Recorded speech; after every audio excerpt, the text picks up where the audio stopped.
చెప్పండి. ఇప్పుడు అధికారంలోకి వచ్చి 7, 8 నెలలు అవుతుంది. 7, 8 నెలల నుంచే వివిధ అంశాలకు సంబంధించి కూటమి ప్రభుత్వం అనేకమైన ఆరోపణలు, విమర్శలు ఎదుర్కొంటుంది.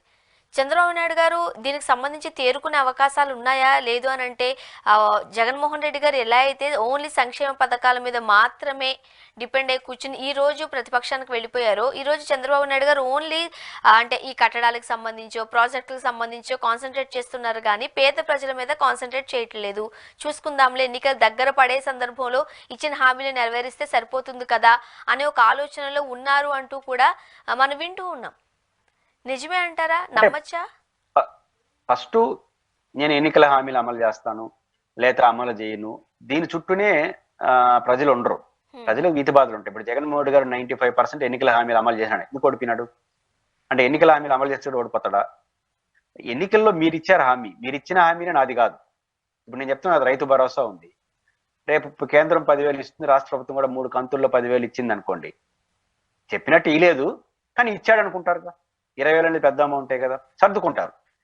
కాబట్టి ప్రభుత్వం ప్రజలు సర్దుకునేంత వరకు వ్యవహారం చేస్తే సర్దుకుంటారు ప్రజలు.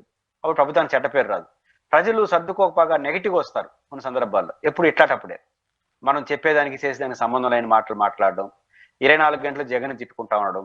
నేను ఈరోజు లేటుగా వచ్చాను సెక్రటేరియట్కి, కారణం ఏంటంటే జగన్మోహన్ రెడ్డి గారు ఇక్కడ రోడ్డు వేయలేదు. లేదా నేను ఈరోజు సంక్షేమం ఏది చేయకపోయినా దాని జగనే కారణం.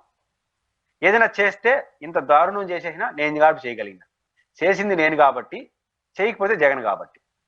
ఈ కాబట్టిలు మానేస్తే ప్రభుత్వం చాలా తొందరగా కోలుకుంటుంది. ఈ కాబట్టితోనే బతుకుతాను అనుకుంటే ప్రజలు కూడా ఈయన కాబట్టి ఎట్టు చేసినాడేమో అనుకునే పరిస్థితి వస్తుంది.